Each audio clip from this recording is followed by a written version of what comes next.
et bienvenue sur la chaîne de Sotricot, moi c'est Sofiana et aujourd'hui je te prépare une vidéo 100% couture.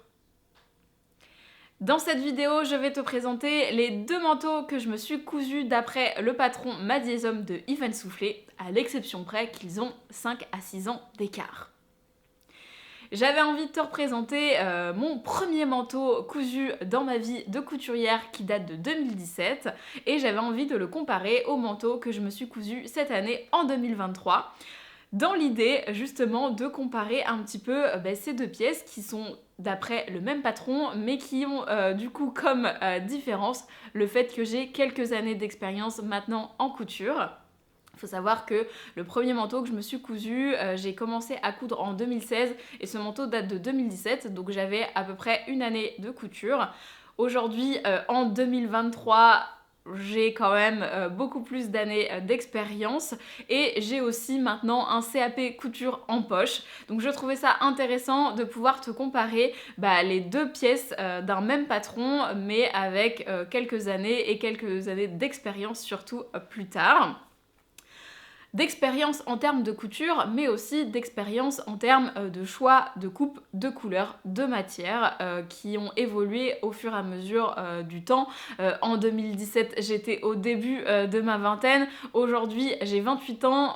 Mon style s'est affirmé, notamment grâce à la couture, puisque aujourd'hui, je m'intéresse à tout ce qui est colorimétrie et morphologie, ce que je ne faisais pas au début de mon expérience couture. Donc, on va s'attaquer tout de suite à la comparaison de ces deux manteaux. On va revenir dans un premier temps sur le premier manteau et d'abord sur le patron que j'avais choisi à l'époque qui est le même pour le deuxième manteau. Donc ce patron c'est le Magnésium de Yves Soufflé qui est sorti en 2017, qui est un patron multi-options qui propose de faire des manteaux de tout style différent avec plusieurs longueurs, plusieurs cols, plusieurs types de poches et on peut également ajouter à ce patron un complément qui viendra ajouter d'autres options comme une capuche, une ceinture, un style trench, etc. Si j'avais choisi le patron de Yves Soufflé à l'origine de ce premier manteau, c'est parce que moi je suis très contente des patrons d'Yves Soufflé. C'est une pédagogie qui me parle. Le fait qu'on puisse justement choisir plusieurs options avec un patron de base correspond totalement à la démarche que j'avais envie d'avoir. Je suis pour un patron qui soit identique mais qu'on puisse faire évoluer en fonction de son style et de ses envies. Ce que j'ai fait, tu vas voir. Et en plus, pour moi, Yves Soufflé, elle permet justement de faire évoluer aussi les couturières en termes de finition. Elle propose plusieurs finitions différentes qui vont de la plus basique à la plus travaillée, ce qui permet de pouvoir accumuler de l'expérience et des techniques qu'on n'a pas forcément dans d'autres patrons, je trouve. J'avais déjà cousu le trop top de Yves Soufflé et j'étais très contente du rendu et des explications. Donc je suis allée les yeux fermés vers le patron de Magnésium quand elle l'a sorti. Je l'ai acheté quasiment dans la foulée de la sortie de son patron avec le complément. Et j'ai cousu plusieurs versions de ce patron à la suite de son achat. Pour ce premier manteau que j'ai juste derrière moi, les options que j'avais choisies. Alors, je te le montre ici, mais j'ai fait un insert, mais c'est pour que tu puisses voir rapidement. Donc, comme c'était mon premier manteau, j'ai choisi de faire des options très simples, histoire de me frotter à la première expérience de couture. J'ai choisi le manteau avec la plus grande longueur. J'ai pris l'option col tailleur qui est dans le pack complément. Et ensuite, toutes les options du patron sont dans le patron basique, c'est-à-dire les poches prises dans la couture, et c'est tout. Option doublure également, mais le patron est prévu pour être doublé quoi qu'il arrive. Donc j'ai choisi vraiment très peu d'options pour ce premier manteau. Ensuite, pour le tissu, c'était un manteau que je voulais pour un manteau d'hiver. Donc j'avais pris un tissu type lainage, qui je pense aujourd'hui n'est pas un lainage mais plutôt un mélange de polyester. J'avais acheté ça sur un marché à Paris, donc autant te dire que la composition je ne l'ai pas et que depuis le nombre d'années que je le porte, je sais pas du tout de quoi est constitué ce manteau, mais c'est un tissu qui me paraissait être assez épais pour la couture d'une pièce hivernale, dans un coloris rose saumoné qui me plaisait bien. Et pour la doublure, j'avais choisi un coton qui doit venir, je pense, de chez Mondial Tissu. Voilà, tout en cotonnade avec ce motif de feuilles. C'est peut-être Quartier des Tissus à Montaigu d'ailleurs, la doublure de ce manteau, c'est bien probable. Donc voici pour les tissus. Ensuite j'avais choisi des boutons, je ne sais plus la provenance de ces boutons, j'en avais deux seulement sur ce manteau. Alors, de l'expérience de couture à l'époque, j'en ai un bon souvenir, si ce n'est que la coupe était relativement longue comparée au projet que je faisais à l'époque, et le lainage est tellement épais que ma première paire de ciseaux, je me rappelle avoir eu mal aux mains quand j'ai découpé ce tissu. Ensuite, sur la partie couture, j'avais vraiment pris le temps de faire chaque étape avec mon ordi à côté de moi pour pouvoir suivre les étapes au fur et à mesure. C'était la première pièce épaisse que je cousais et ça m'a valu quelques imperfections qui aujourd'hui je remarque, mais qui à l'époque ne me posaient pas trop de soucis. Donc il y a plusieurs choses sur ce manteau qui aujourd'hui ne me satisfont plus, on va les revoir ensemble. Alors en termes de vraiment couture propre, sachant que le manteau a vécu, c'est mon manteau d'hiver, c'est le seul manteau que je possède ou que je possédais dans ma garde-robe, donc il est porté quasiment 6 mois dans l'année. J'habite à Nantes, donc on a un climat plutôt frais. En général, je sors ce manteau de fin octobre jusqu'à mars à peu près. Et il est porté tous les jours, donc il a vécu après ses 5 ans, mais en termes de finition, les soucis que j'avais eu, le col est pas entièrement pris dans la couture, les surpiqûres sont pas extrêmement nettes, j'ai pas fait rouler les coutures dans le col. J'avais tout thermocollé à l'époque. L'imperfection au niveau du col où j'avais des fronces, j'ai eu du mal à gérer les épaisseurs à cet endroit là et je pense que j'ai pas assez cranté, ce qui fait que c'est assez épais et on voit que c'est pas extrêmement bien piqué. Ensuite les soucis que j'ai eu, c'est sur la finition du bas où pareil, là il doit y avoir trop d'épaisseur, ce qui fait que ma couture elle roule vers l'intérieur et donc il y a un petit souci. Normalement ça devrait être quelque chose de tout droit. Ensuite j'avais glacé le tissu, donc là il n'y a pas de problème sur mon ourlet. Et ensuite, en termes de couture, le souci que j'ai eu, c'est sur la boutonnière, que j'ai dû refaire 2 fois. J'ai fait les premières boutonnières avec ma machine à coudre, sauf que à force de le porter, j'ai une boutonnière qui en fait s'est déchirée, donc là le tissu est sorti de la couture de la boutonnière et c'est beaucoup trop compliqué de le reprendre aujourd'hui, sachant que j'ai déjà repris cette boutonnière qui a cassé à force de le porter. Et parce qu'il y a quand même une raison du fait de cette boutonnière, c'est que je pense que tu le vois une fois porté, la taille que j'avais choisie à l'époque ne correspond pas exactement à la taille que j'aurais dû faire. J'ai cousu, il me semble, un 36 et la croisure simple. En revanche, l'endroit où est placé les boutonnières et les boutons sur mon manteau n'est pas du tout placé sur la croisure simple parce que ça me donnait un rendu beaucoup trop large pour moi. Le manteau magnésium est prévu pour être en forme trapèze, c'est-à-dire qu'il est élargi au niveau des hanches.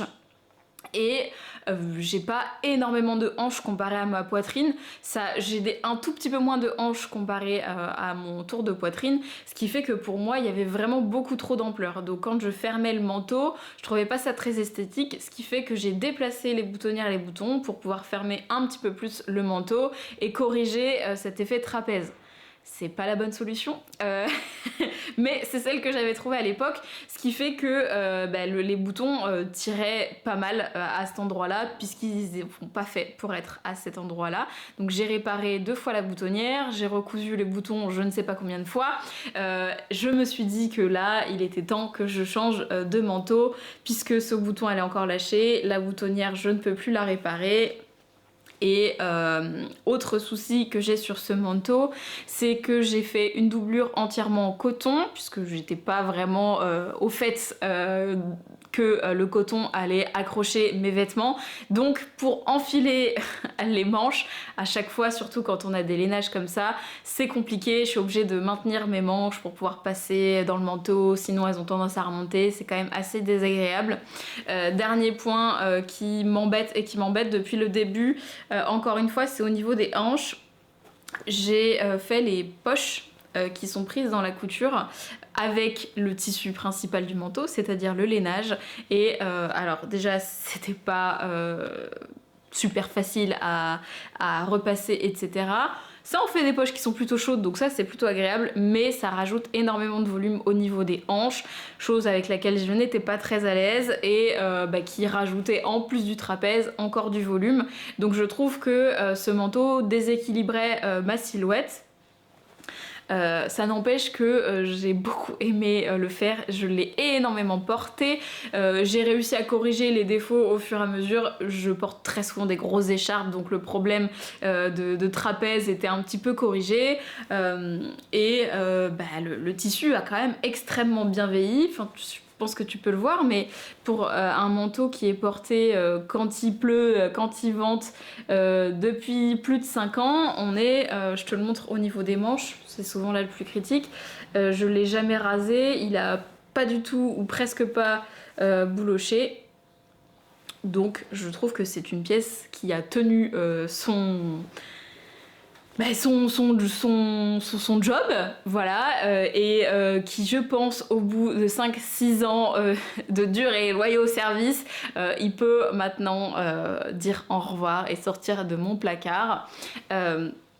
Donc, ce premier manteau, c'est un premier manteau qui n'est pas parfait, mais qui a été porté, qui est portable et qui est accessible pour quelqu'un qui débute dans la couture. Donc j'avais 1 an de couture avec ce manteau là, donc j'avais principalement cousu des blouses, un petit peu de robes.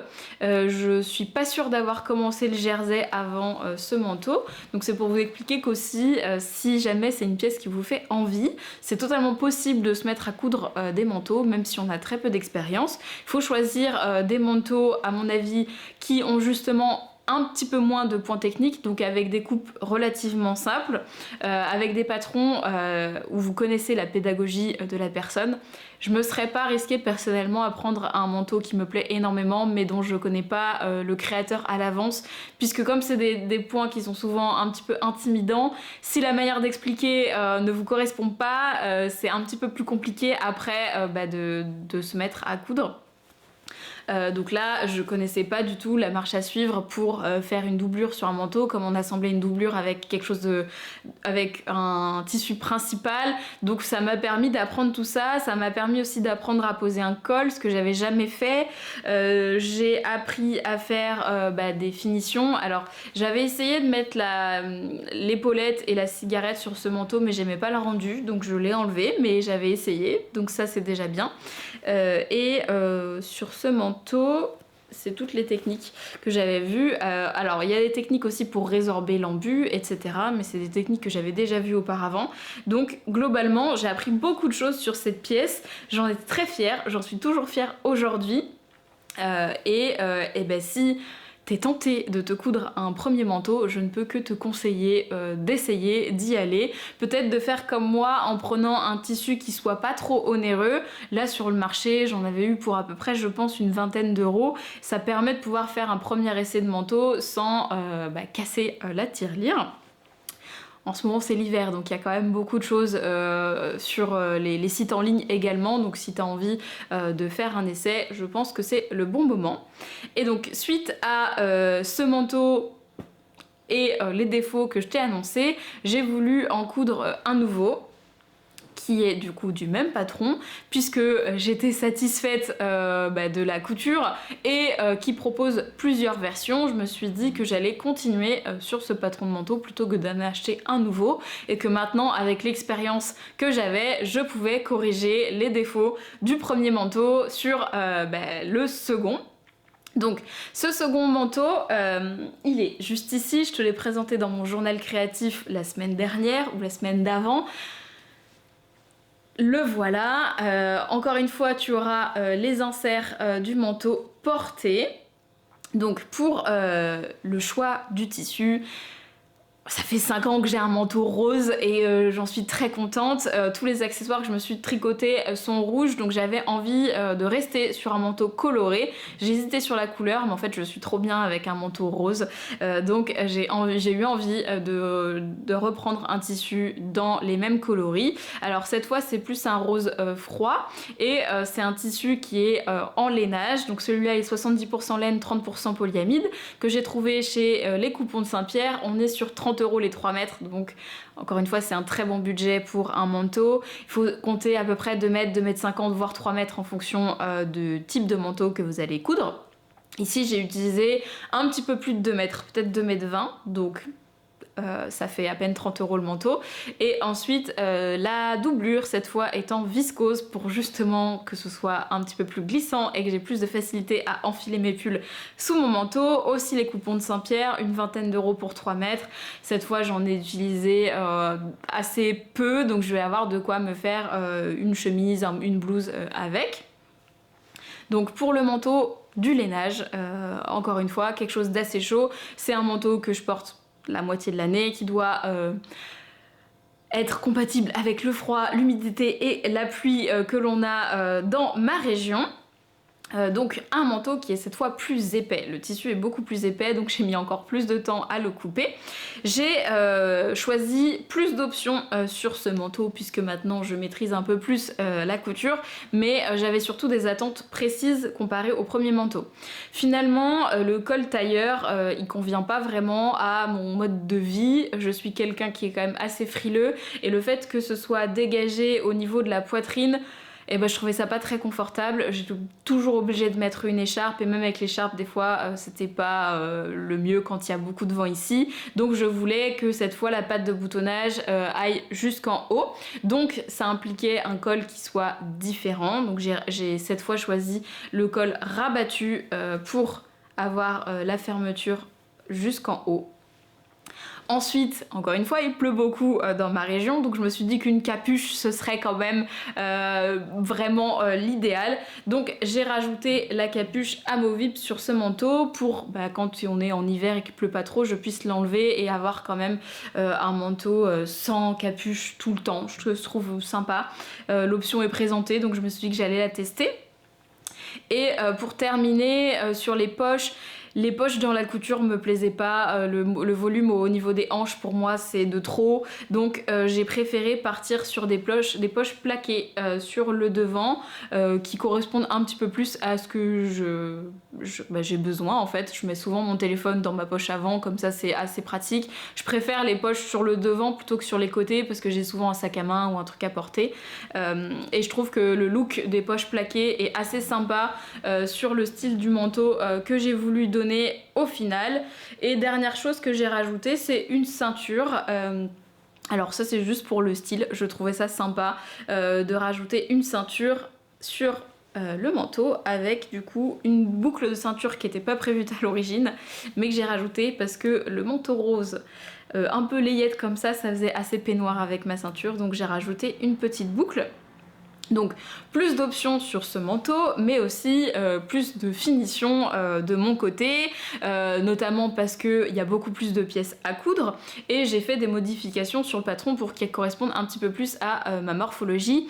Comme je te disais, le patron il est en trapèze, et moi je préfère un manteau droit que j'ai ensuite ceinturé. Donc je suis venue modifier le patron en faisant une découpe droite pour justement qu'il corresponde. J'ai vérifié la taille de mes hanches au niveau du patron directement en mesurant, et je suis venue adapter. J'ai aussi adapté les épaules parce que si tu l'as remarqué, les épaules sont un petit peu grandes sur ma première version, elles arrivent un tout petit peu trop loin sur ma tête d'épaule, ce qui n'est pas forcément le plus esthétique, surtout quand on a un col tailleur. Donc là je suis venue corriger également les épaules en venant remonter la tête de manche, et je suis venue resserrer un petit peu les manches qui étaient un peu trop larges sur la version d'origine. Donc voilà sur les modifications du patron, donc il faut également faire les mêmes sur la doublure, mais ça fait un manteau qui correspond un petit peu plus à mes attentes et à ma morphologie. Pour les modifications, j'ai aussi doublé les poches pour faire une finition plus sympa. Je suis venue rajouter des barres latérales pour que les poches tiennent un petit peu plus dans le temps. Ensuite, les autres instructions, j'ai suivi le patron comme il était indiqué et tout s'est très bien passé, sauf que j'ai suivi les finitions plus sur l'intégralité du patron puisque je peux me le permettre aujourd'hui et que c'est un petit peu ce qui me plaît dans la couture, c'est d'essayer de faire des finitions qui soient toujours le plus poussées possible. C'est là où moi je prends du plaisir à coudre, donc je me fais plaisir sur ce type de pièces qui va durer des années dans mon dressing. Et la dernière chose que j'ai faite et que j'aurais pas aimé forcément faire, c'est les boutonnières.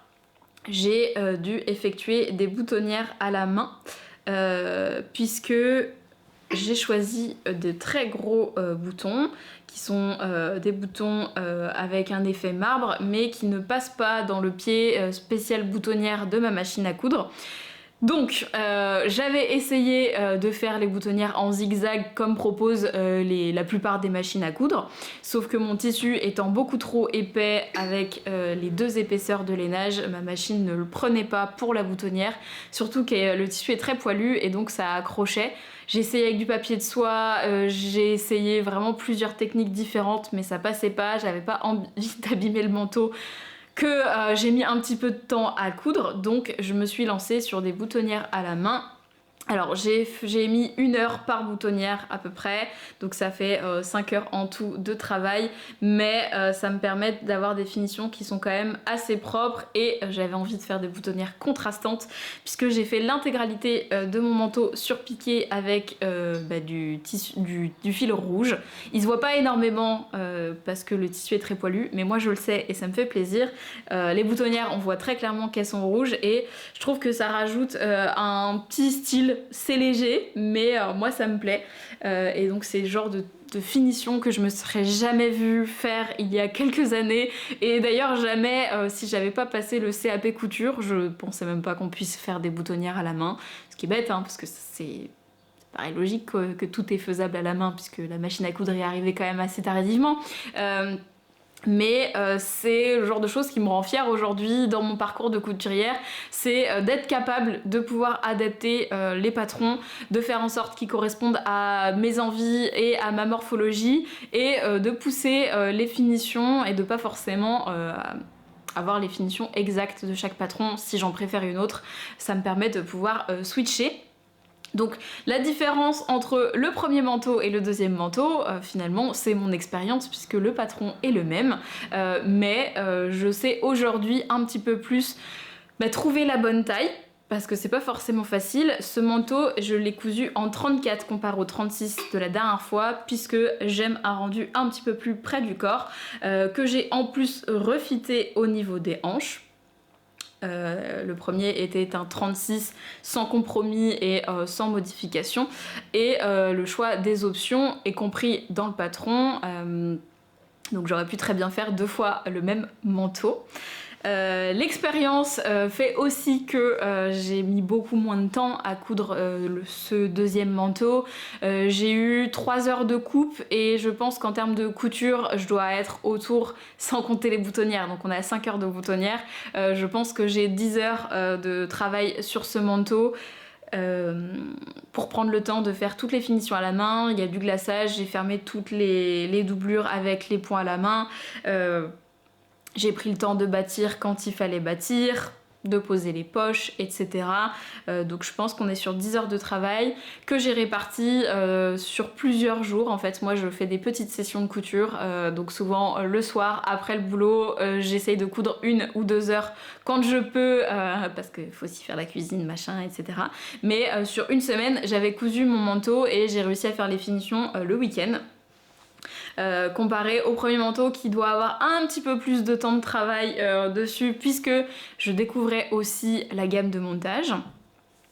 Et ça, c'est un point qui pour moi fait vraiment aussi le plus de...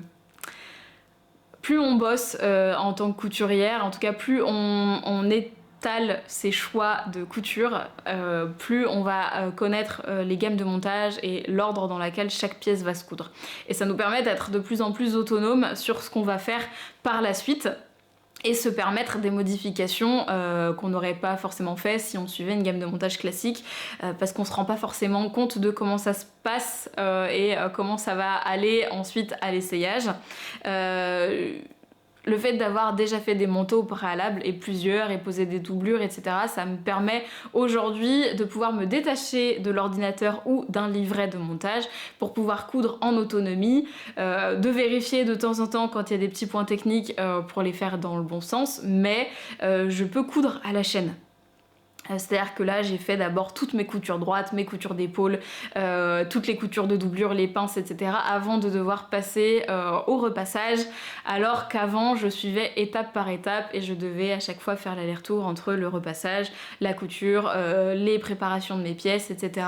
Donc on gagne en autonomie, on gagne en vitesse et on gagne en précision en travaillant de cette manière-là, et ça change énormément le processus créatif, parce que le fait d'être plus organisé, et c'est Sophiana qui dit ça, ça permet aussi d'être plus créatif et de pouvoir prendre le temps sur des finitions justement qu'on n'aurait pas fait avant. Parce que quand je mettais 20 heures à me coudre un manteau, j'avoue que sur les 10 dernières heures, il y a quand même un moment où on commence à être fatigué, on a appris beaucoup de choses, il faut être concentré et on bâcle un petit peu la fin des projets si on essaye de faire ça tout d'une traite. Aujourd'hui, le fait de travailler en saccadé et de pouvoir m'organiser, ça me permet justement de pouvoir coudre avec plus de plaisir, de prendre le temps de faire des jolies pièces et d'en être contente et d'avoir des pièces qui vont durer dans le temps. Donc voilà pour ce manteau. Ces manteaux et celui-là qui vient rejoindre mon dressing pour quelques années maintenant. J'espère que cette vidéo t'aura plu, que la comparaison entre mon premier manteau et le dernier manteau cousu te sera inspirant, ou que ça te motivera peut-être à tester de nouveaux types de pièces. Parce que là je t'ai présenté le manteau, mais le pantalon c'est la même chose. Je sais qu'il y a plein de gens qui ont peur de coudre des pantalons. On en coud un ensemble si ça te dit, et on essaye de balayer tous les mythes. Donc voilà pour moi. Je vais te souhaiter une bonne journée, une bonne couture. N'hésite pas à me dire dans les commentaires quel manteau tu as préféré. Est-ce que tu as déjà cousu le magnésium d'Ivan Soufflé, et si oui, sur quelle version? Moi, je reviens dans une prochaine vidéo pour une nouvelle version du magnésium, et cette fois, je pense te préparer un vlog. Ce sera une version trench pour avoir un manteau de demi-saison. On se retrouve prochainement par là-bas, et sinon sur les réseaux. Moi je te souhaite encore une fois une bonne couture et à la prochaine.